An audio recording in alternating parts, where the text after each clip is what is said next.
বান্দা যখন ফিরে আসে ভাইয়া, কেউ যখন তওবা করে, ভুল বুঝতে পারে, আবার নতুন করে আল্লাহর কাছে ক্ষমা প্রার্থনা করে, কসম খোদা আল্লাহ তাআলা ভীষণ খুশি হয়। হাদিসে আছে আল্লাহর কোনো বান্দা যখন তওবা করে, আল্লাহ তখন ফেরেশতাদেরকে বলে, আমার ফেরেশতারা 7 আসমান আর জান্নাত সাজিয়ে দাও। ফেরেশতারা জান্নাত সাজায়, আসমান সাজায়। ফেরেশতারা ডেকে বলে, রব্বুল আলামিন কি হলো যে কারণে আসমান সাজাইলেন, জান্নাত সাজাইলেন? রব্বুল আলামিন তখন বলে, আসলাহাল আবদু মাওলাহু, এক ভেগে যাওয়া গোলাম আজকে তার মনিবের সাথে সম্পর্ক ঠিক করে বলছে। আল্লাহ বলে, আমার এক গোলাম আমার থেকে ভাইগে গেছিল রে, অনেক দিন ওই আমারে সেজদা দেয় নাই, আজকে দিছে। অনেক দিন সে আমারে ডাকে নাই, আমি খুব কষ্ট পাচ্ছিলাম। আমার বান্দা আমার হাতে গড়া, আমার দেওয়া নাক, চোখ, কান, আমার দেওয়া জবান, আমার দেওয়া জিহ্বা, আমার গড়া বান্দা আমারে ভুলে আমার থেকে ছুটে গেছে। আজ আমার সেই ভেগে যাওয়া বান্দা আমার কাছে ফিরে আসছে। লাল্লাহু আশাদ্দু ফারাহান বিতাওবাতি আবদি, নবী সাল্লাল্লাহু আলাইহি সাল্লাম বলেন, আল্লাহ তাআলা ভীষণ খুশি হয় বান্দা যখন তওবা করে। এজন্য যুবক ফিরে আসো, নওজোয়ান ফিরে আসো, নিজের ক্ষতি করো।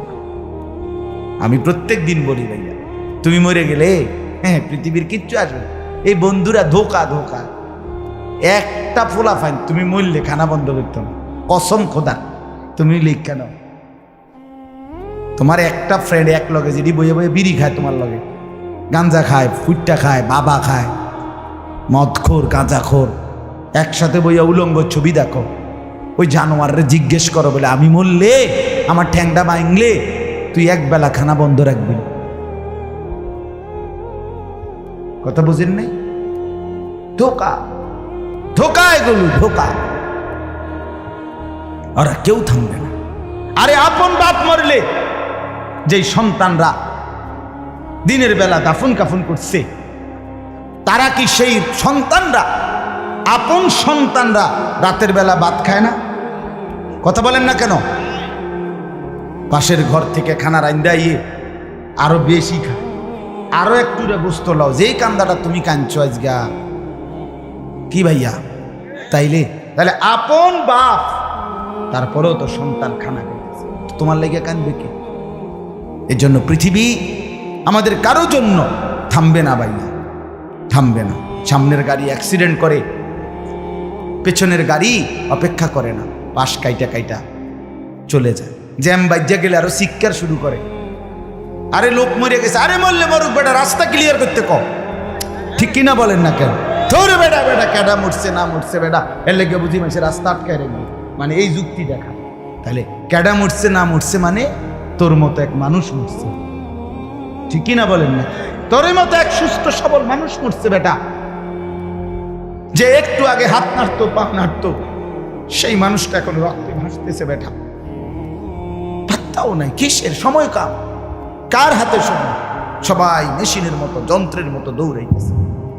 রাস্তায় দেখেন না সিএনজি, অটো কি করে সবাই, কারো হাতে সময় না। ঠিক কিনা বলেন? কে কাকে ঠেলিয়া যাবে, কারো হাতে সময়, কে কার জন্য থামবে? এই জন্য তুমি নষ্ট হয়ে গেলে বন্ধু, কেউ তোমারে ফিরাবার নাই। তোমার জন্য ভাববে কেউ, ডাকবে কেউ, কাঁদবে কেউ নাই। আরে আপন মা বাপের তো খবর নাই এখন। আপন বাপ সাইয়া রইছে, দেখে তার ফুতে আজকে 6 বছর 9 বছর এক ওয়াক্ত নামাজ পড়ে না, এবড়া বয়ে বয়ে বিড়ি খায়, বন খায়, চা দিয়া ভিজাইয়া খায়। এবারটার মাইছ না সেইটার নামাজটা পড়লে পড়ছে, না পড়লে রাতের ব্যাপার। বাবুরে টেহা দাও দিছে, টাকা দিলে খালাস। যদি সুতে টাকা দেয় বাপের কোনো অসন্তুষ্টি নেই, আর যদি টাকা না দেয় এবড়ার গজবে আল্লাহর আরশ কাঁপে। ফুতের উপরে লানত দিতে দিতে, অভিশাপ দিতে দিতে শেষ। কারণ টাকা দেয় না, টাকা দেয় না, পুরা গ্রাম হাইটা হাইটা তখন মানুষের কাছে বদনাম। এই ফোলাগারে মানুষ করছি আমি, এই ফোলার লাগিয়া জীবন যৌবন শেষ করছি, 12 লাখ টাকা সুদে লইয়া তারে আমি নিজে বিদেশ পাঠাইছি। কত বড় নেয়ামতের কথা। বেশরম মানুষ সুদে টাকা লইয়া আবার মানুষের দ্বারে কও এত বড় হারাম কইরে আবার কইতেছ, হ্যাঁ 12 লাখ টাকা দিয়ে ফোলা বিদেশ ফাড়াইছি আমি, কিস্তি লইছি আমি, সুদে লইছি আমি, আর অন ফোলা গাও একটা টাকা দেয় না। তার মানে সম্পর্কটা হয়ে গেছে এখন টাকা পয়সার ভিত্তি। আখেরাত কোথায়? আখেরাত কোথায়? আমার মা বলছিলেন, আজীবন আমার আব্বা বলতেন, আলহামদুলিল্লাহ আমার আব্বা, আমরা 5 ভাই মাদ্রাসায় পড়ছি, 5 ভাই আলেম হয়েছি। আব্বা আজীবন বলতেন, আমার স্বপ্ন আমার ছেলেরা 5 জন আলেম হবে, আমার কবরের পাশে চারদিকে আমার ছেলেরাই জানাবে। এই বছর আমরা ঈদের 2 দিন পরে বাবার কবরের সামনে মসজিদে গ্রামে মাহফিল করছি।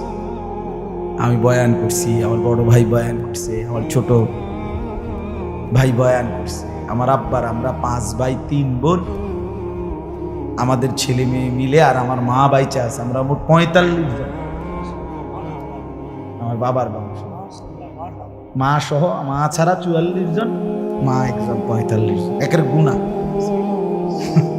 45 জন, 48। আলহামদুলিল্লাহ, একেবারে 45 জনের ছোট বাচ্চাটাও, একবারে 2.5 বছরের বাচ্চাটাও আলহামদুলিল্লাহ আল্লাহর নাম বলতে পারে। 2.5 বছরের মেয়েটাও ওই মজলিসে গেছে, আমাদের সবচেয়ে ছোট, সেও মাথায় হিজাব ছিল, আল্লাহর নাম বলছে। দাদা ভাইয়ের কবরে দাঁড়াইছে, নানার কবরে দাঁড়াইছে। এই জন্য বললাম মা বাপদেরকে অনুরোধ করি, সন্তানের প্রতি কদর করে, সবাই মিলে ফিকির করে, দেখেন আয়াতের তর্জমাটা শুনে, তাইলে কথা শেষ। আল্লাহ তাআলা বলেন 25 নম্বর পারা কোরআনুল কারীমের 43 নম্বর সূরাটার এই সূরার 7টা আয়াত, ব্যাখ্যা লাগবে না, শুধু তর্জমা শুনুন, তাইলেই বুঝবেন। আল্লাহ বলেন 74 নম্বর আয়াত থেকে পড়ছি, ইন্নাল মুজরিমিনা ফি আযাবি জাহান্নামা খালিদুন। আল্লাহ তাআলা বলে, নিশ্চয়ই পাপীরা জাহান্নামের আযাবে চিরস্থায়ী থাকবে। ইন্নাল মুজরিমিনা ফি আযাবি জাহান্নামা খালিদুন, নিশ্চয়ই পাপীরা জাহান্নামের আযাবে চিরস্থায়ী থাকবে। কতদিন? এবার আল্লাহ আবার ব্যাখ্যা করে বলে, বান্দা বুঝেছো? লা ইউফাত্তারু আনহুম, 1 সেকেন্ডের জন্য বিরতি দেওয়া হবে না। জাহান্নামী চিৎকার করে বলবে, মাওলা আমারে মৃত্যু দিয়ে দেন। আল্লাহ বলবে না। জাহান্নামী বলবে, আল্লাহ একটু সময়ের বিরতি দেন, 10টা মিনিটের বিরতি দেন মাওলা। 24 ঘন্টার আগুন, আমারে 10টা মিনিট একটু আলগা থাকতে দেন, আমি যে আর পারছি না মাওলা, এতটা ভীষণ আযাব আমি যে আর সইতে পারছি না মাওলা, আর পারছি না। লা ইউফাত্তারু আনহুম, আল্লাহ বলেন 1 সেকেন্ডের জন্য জাহান্নামের আযাব, আগুন বিরতি দেয়া হবে না। ফাতরা নাকি না, আহুম ফীহি মুবলিসুন। এরপরে আল্লাহ বলেন, জাহান্নামী এই দীর্ঘ 24 ঘন্টা অনন্তকাল আযাবের মধ্যে থাকবে। কেমনে থাকবে? মুবলিসুন, বিষণ্ণ হয়ে, উদাস মনে। কোনোদিন চেহারায় 1 সেকেন্ডের জন্য হাসি ফুটবে না, কোনোদিন আর সুখের নাগাল পাবে না। আজ তো বন্ধু রাত কেটে ভোর হয়, ভোর গিয়ে রাত হয়, অন্ধকার আলো হয়, আলো অন্ধকার হয়। যে হাসে সে কাঁদেও, যে কাঁদে আবার সে হাসেও, ঠিক না? কিন্তু রব্বুল আলামিন বলেন, ওয়াহুম ফীহি মুবলিসুন। জাহান্নামীর মন, জাহান্নামীর চেহারা বিষণ্ণ, উদাস, সব সময় হাসিবিহীন থাকবে, কোনো সেকেন্ড হাসতেই পারবে না। এবার আল্লাহ নিজে বলবেন, মলিন চেহারা দেখে জাহান্নামীকে, জাহান্নামীর চিৎকারে আল্লাহ নিজেই বলবেন ওমা যালামনাহুম, জাহান্নামী নাফরমান, আমি কিন্তু তোর উপরে মোটেই জুলুম করি নাই। আমি রাতও দিয়েছি বান্দা, দিন দিয়েছি, আমি সুযোগ দিয়েছি, সময় দিয়েছি। 8টা বাজে এশার আজান হয়েছে, এখন বাজতেছে রাতের 11:30। তাইলে আমি কিন্তু হায়াত 3.5 ঘন্টা তো দিয়েছি। আর 4 এশার নামাজ পড়তে তো 3.5 ঘন্টা সময় লাগে না? লাগে। আমি তো ফজরের ওয়াক্ত আসার পরে ওয়াক্ত শেষ হওয়া পর্যন্ত প্রায় 1.5 ঘন্টা সময় দিছি। 4 রাকাত নামাজ পড়তে তো 1.5 ঘন্টা লাগে না? আমি তো জোহরের আজান হওয়ার পরে জোহরের ওয়াক্ত প্রায় 2.5 ঘন্টা, 2 ঘন্টা তো দিয়েছি। জোহরের নামাজ পড়তে তো বান্দা 2.5 ঘন্টা লাগতো না? হ্যাঁ। আসরের নামাজ 4 রাকাত নামাজ পড়তে তো 1.5 ঘন্টা লাগে না? তাহলে বলো না বান্দা, আমি কি কোনো জুলুম করেছি কিনা বলো? ওমা যালামনাহুম, আমি বান্দা নাফরমান, আমি কিন্তু তোমাদের উপরে, তাদের উপরে জুলুম করি নাই। ওয়ালাকিন কানু হুমুজ জালিমিন। আল্লাহ বলে বরং নাফরমান জাহান্নামী, তুই নিজেই নিজের উপরে জুলুম করেছিস। তুই আমার রাতকে গান বাদ্য আর সিনেমার নর্তকীর নাচ গান আর উলঙ্গ ছবিতে শেষ করে দিয়েছিস। তুই আমার দিনকে গুনাহ, সুদ, ঘুষ আর অবৈধ উপার্জনের পিছনে শেষ করে দিয়েছিস, নিজেই জুলুম। এবার শুনেন, এবার আল্লাহ তাআলা বলে জাহান্নামী, এবার শুনেন আল্লাহ যখন এটা বলবে, জাহান্নামী এই ভীষণ আযাবে একটা বিরতি নাই। এবার জাহান্নামের ফেরেশতাকে ডাকবে। জাহান্নামের দায়িত্বে প্রধান যে ফেরেশতা, ওনার নাম মালিক। ওনার নাম কি? মালিক ফেরেশতা। এই কোরআনে ওনার নাম ডাইরেক্ট এখানে আছে। জাহান্নামী বলবে ওয়ানাদাউ ইয়া মালিক লিয়াকদি আলাইনা রাব্বুক। ওহো,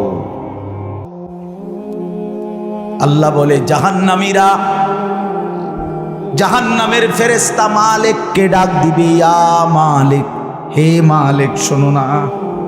ফেরেশতা একটু শোনো না। লিয়াকদি আলাইনা রাব্বুক, ফেরেশতাকে বলবে, ফেরেশতা তোমার রব, তোমার আল্লাহকে একটু বলো না এমন কষ্টের আযাব না দিয়ে আমারে চিরতরে একবারে শেষ করে দিতে, আমি যে আর পারছি না। লিয়াকদি আলাইনা রাব্বুক, বলো না ফেরেশতা, তোমার মাওলাকে বলো না, তোমার রবকে বলো না আমারে একদম শেষ করে দিতে, আমারে মৃত্যু দিয়ে দিতে, আমি যে আর পারছি না। কেমনে সইব এত গরম, কেমনে সইব এত আযাব? ফেরেশতা তখন বলবে ক্বালা ইন্নাকুম মাকিসুন। ফেরেশতা বলবে না, নাফরমান পাপী, এই জাহান্নামী তোকে অপেক্ষা করতে হবে, মৃত্যু হবে না।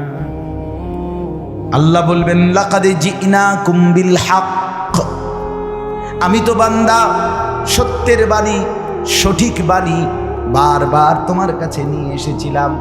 একবার বেলায়েতুল্লাহ বলছে, একবার আনিসুর রহমান বলছে, বারবার বারবার বারবার আমার কত বান্দা দিয়ে, কত ইমাম, কত খতিব, কত আলেম, কত বুজুর্গ দিয়ে আমি তো সত্যের বাণী, কোরআনের বাণী, এই জাহান্নামের কথা বারবার তোর কাছে বলাইছিলাম বান্দা। ওয়ালাকিন্না আকসারাকুম লিল হাক্কি কারিহুন, কিন্তু তোমরা তো অধিকাংশই আমার সত্যের আহ্বান, আমার কোরআনের আহ্বানকে অপছন্দ করেছ। পাত্তা দিছ এত বাদ দিছ বুঝুল নাই, তার কই বই বাদ দিস তাই আচ্ছা না? এমন ব্যর্থ মিজলো কথা বলে না। অনেক বুড়া মানুষও আছে, বুড়া মানুষ। আর রাখো হুজুররা যত কয় এত না, কিছু কইতে লাগলে বাড়াইও কয় বেটা হুজুররা বেড়ায়। কথা বলেন না কেন? হ্যাঁ, আরে রাখ আল্লাহ ভরসা বেটা, আল্লাহ ভরসা কিতা, আল্লাহ ভরসা কিতা মানে আল্লাহ কি, আল্লাহ কি হিসেবে ভরসা আমি এটা আবার বুঝাই। আল্লাহ বলছে বান্দা তুমি বিড়ি খাইতে থাকো আমি ভরসা, এমনি আল্লাহ বুঝছে নাকি? তুমি টেলিভিশনে নাচ গান প্রত্যেক দিন বিকালে নর্তকী দেখো আমি ভরসা, এটা নিয়ে আল্লাহ বুঝছি। তাহলে আপনি কিতা বললেন কি আল্লাহ ভরসা কিতা কি বুঝাইতে চাইলেন? হ্যাঁ, আল্লাহ ভরসা মানে কি? মানে আপনি গুনার উপরে মৃত্যু পর্যন্ত টিকে থাকবেন আর আল্লাহ ভরসা, এটাই না? নবী সাল্লাল্লাহু আলাইহি সাল্লাম সুপারিশ করবেন মানে কি? নবীজি সুপারিশ করবেন এই কথার অর্থ কি? এই কথার অর্থ এই যে উম্মত তুমি বিড়ি সিগারেট মদ জুয়া চুরি ডাকাতি জিনা ব্যভিচার নাচ গান সুদ ঘুষ তোমার যে দুর্শল্যে কুলা মৃত্যু পর্যন্ত শেষ মুহূর্ত পর্যন্ত তুমি করতে থাকো, আমি সুপারিশ করে করে তোমার ব্যস্ত দিই, এই তো অর্থ না? তো কি তা আপনি বলেন আমারে কি আসলে কি? আরে মুসলমান খুব বেশি খামখেয়ালি, খুব বেশি খামখেয়ালি। এবার দেখেন একটা শক্ত কথা আল্লাহ বলছে, আম আবরামু আমরান ফাইন্না মুবরিমুন। আল্লাহ বলে জালেমরা পাপীরা তোরা আমার আযাব থেকে বাঁচবার কোনো ব্যবস্থা করেছো কিনা তোমরা ঠিক করো। ফাইন্না মুবরিমুন, আমি তোমাগরে কেমনে ধরবো শাস্তি দেব কি কি এগুলো আমি আল্লাহ আমার গুলো ঠিক করে ফেলেছি। যে আম আবরামু আমরান, তারা কি কোনো ব্যবস্থা করেছে কিনা জিজ্ঞেস করেন। ফাইন্না মুবরিমুন, আমার ব্যবস্থা আমি করে রাখছি। বুঝেন নাই কথাটা? আল্লাহ বলেন আমার শাস্তি দেব কি কি, আমার আযাব দেব কি কি আমি সব ঠিক করে রাখছি জাহান্নামে। তুমি বান্দা বাঁচবা কেমনে তোমারটা তুমি ঠিক করছো কিনা বলো।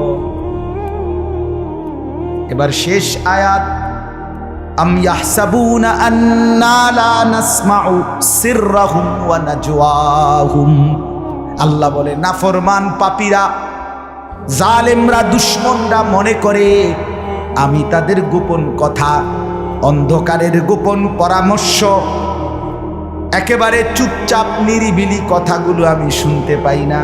কারণ ইয়ারফোন লাগাই দেখছে না মা, কানের মধ্যে দুইটা বল্টু লাগাইলে তার আল্লাহ শুনে না, কথা কয় না।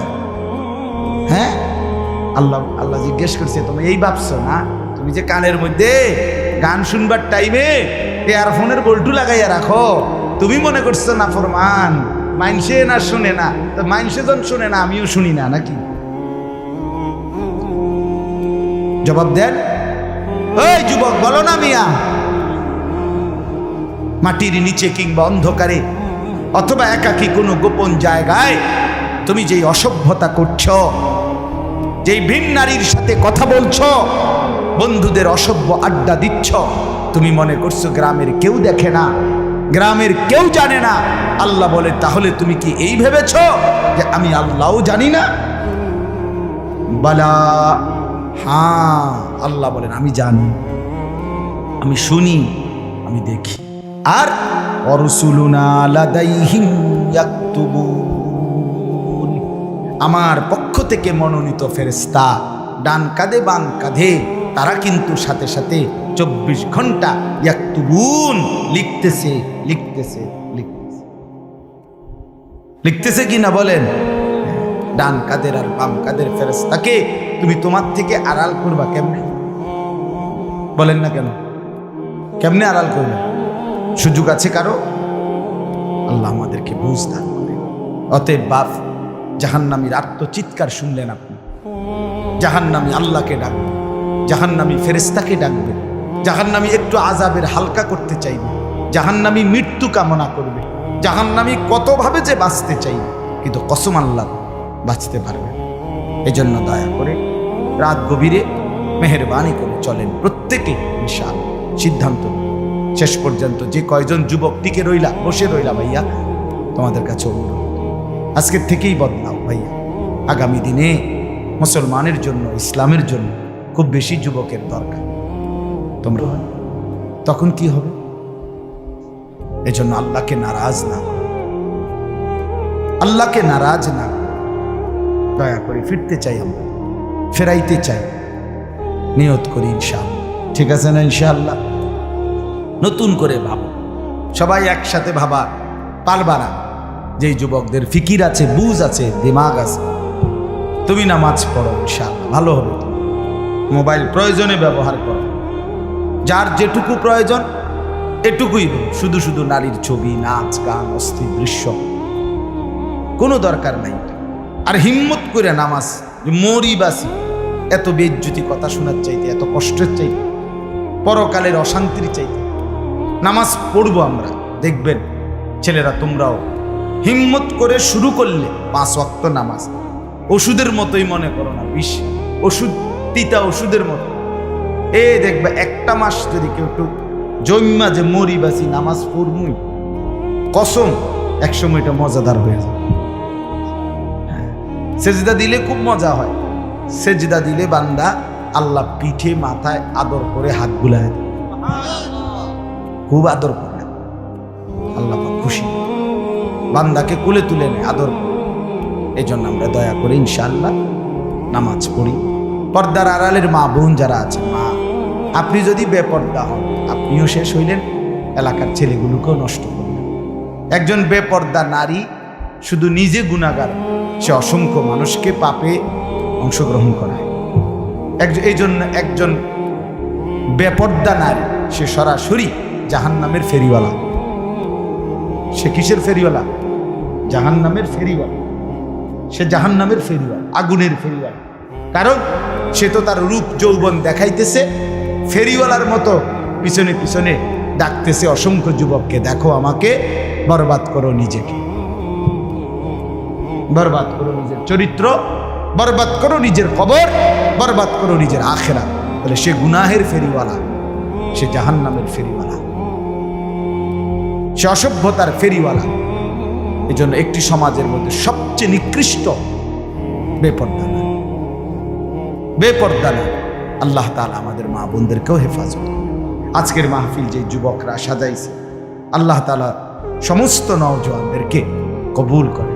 বাস্তবতা হইল আসলে 4-5 মাস, মেন শীত সিজন 4 মাস, 5 মাস।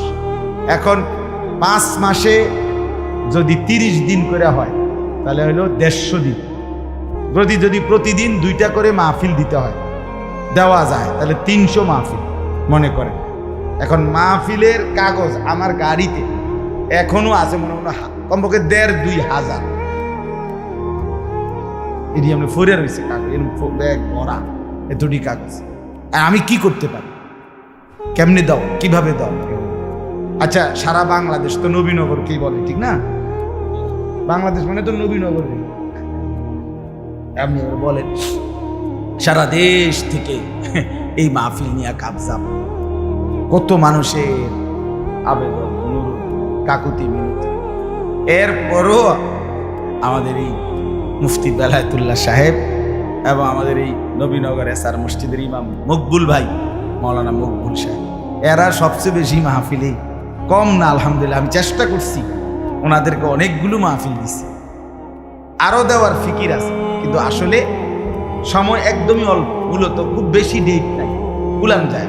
এই জন্য এই সময় দিতে হচ্ছে। ওই ভাই ইমাম সাহেব অনেক অনুরোধ করছে, আমারও মনে আছে, ওখানে বারবার বেশি অনুরোধ করছে। এই জন্য যাক, আল্লাহর দয়া আশা হয়েছে। আমি আপনাদের জন্য দোয়া করি, আপনারাও আমার জন্য দোয়া করবেন। আল্লাহ তাআলা আমাদের সবাইকে মিলেমিশে দ্বীনের কাজে অংশগ্রহণ করার তৌফিক দান করেন। আমিন।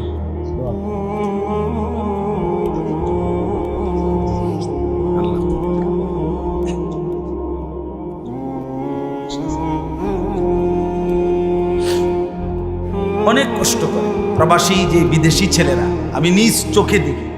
এইবারও আমি উমরায় গেছি, যে রমজানে, এই রমজানে আমি প্রবাসী ভাইদের রোমে রোমে গেছি, বয়ান করছি। 12 জন, 14 জন, 16 জন, 20 জনের রুম, হালাকা। এবার বেলায় হালাকা কাকিয়া, ওখানে গিয়ে বয়ান করছি। এবার এই আমগো প্রবাসী বাংলাদেশি ভাই, আর এই অনেক কষ্ট করে 12 ঘন্টা 14 ঘন্টা ডিউটি করে। হ্যাঁ, এরপরে আপনার এই ছোট্ট একটা রুমের মধ্যে 14 জন 16 জন একসাথে ঘুমায়, নিজেরা রান্না করে খায়, নিজেরা। ঠিক আছে, কথা হবে ইনশাআল্লাহ। হ্যাঁ, এই জন্য এরা অনেক কষ্ট করে। এই কসবার এক ছেলে, আমি এক মাস এবার আমার এইবার রমজানে জড়ায় ধরা আমার কানছে অনেক, বিদেশ মক্কায়। ছেলেটা আমারে বলতেছে, হুজুর আমি 8 বছরে আজকে বিদেশ করি, এই 8 বছরে কোনোদিন এই বিদেশে একজন ভালো ডাক্তার কোনো শরীরে কোনো রোগ সুখের জন্য দেখাইনি। কয়েকজন ডাক্তার যদি দেখাই তাহলে হেরার যে ওষুধ টষুধ দিবে আমার 15-20 হাজার টাকা চলে যাবে খরচ। কয় তাইলে আমি বাড়ির টাকাটা পাঠাবো কেন? কয় এই জন্য ব্যথা বেদনার একটা ট্যাবলেট খাইয়া পইরা থাকি হুজুর, আর এই কলজার মধ্যে জমাইয়া টাকাগুলো সব বাড়িতে পাঠাই। ছেলেটা আমারে খুব কাঁদছে, আমার পোলাটার কথা মনে হয়। সে আমারে বলছে, হুজুর আমি আজকে 8 বছরের কসম আল্লাহ, কয় এই মক্কায় বলতেছি, কয় সুখ নিজের আনন্দ বলতে কি জিনিস আমি আজকে 8 বছরে কোনোদিন দেখিনি।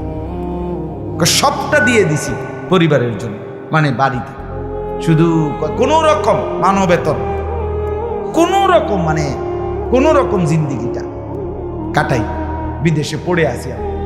কিন্তু এরপরে বাবা এতটা কষ্টের টাকা পাঠাবার পরে যেই স্ত্রী, যেই বিবি বাজারে বাজারে ঘুরে বেপর্দা করে মোবাইলে সারা দিন রাত পড়ে থাকে, স্বামীর পবিত্র আমানত, নিজের ইজ্জত, নিজের সতীত্ব নষ্ট করে, পরকিয়া, ভিন কোনো পুরুষের সাথে অবৈধ কোনো সম্পর্ক করে, তার মতো অসভ্য নির্লজ্জা বেহায়া অসভ্য নারী আল্লাহর জমিন আর কেউ হইতে পারে। তোর জন্য বেটি, তোর ছেলেটার জন্য, বাচ্চাগুলোর জন্য এই ছেলেটা, এই পুরুষটা আজকে 6টা বছর 8টা বছর 12টা বছর বেটা বিদেশের জমিনে পড়ে আছে, আর বিনিময়ে তুই নিজের জিন্দেগি নষ্ট করে দিলা, স্বামীর পবিত্র আমানত নষ্ট করে দিলা তুমি। এই জন্য দয়া করে আমার কথাটা যদি একটু শক্ত হয় মাফ করে দিয়ে আমার, কিন্তু প্রবাসীর বিবিদেরকেও বলি, বোন দয়া করে নিজের ইজ্জত আব্রু সতীত্ব, নিজের চরিত্রের হেফাজত কষ্ট করে হলেও, আপনার জন্য স্বামী বেচারা কষ্ট করে, আপনিও তার জন্য কষ্ট করেন, মিলেমিশে সবর করিলে, চরিত্রের হেফাজত করিলে একদিন দুইজনই জান্নাতি হবে। ছেলেরা যারা তোমাদের বাপ বিদেশ, তোমরাও ভাইয়া একটাবার দেখে আইসো কি কষ্ট করে। এই জন্য দয়া করে কষ্টের এই রক্ত পানি করা টাকা শুধু শুধু মোবাইল টিপ্পা, উলঙ্গ ছবি দেখা, নর্তকীর নাচ গান দেখে ভাইয়া নষ্ট করো। এত বড় জুলুম বাপের উপরে কইরো না, আল্লাহ সইবেন। এত বড় জুলুম কইরো না, একদিন তুমি কষ্ট পাই, একদিন তোমার উপরে এই মুসিবত আসবে। আল্লাহ আমাদের ছেলেদেরকেও হেফাজত করেন। মসজিদের কাজ আমি নিজেও দেখছি, আলহামদুলিল্লাহ মসজিদের কাজ চলতেছে।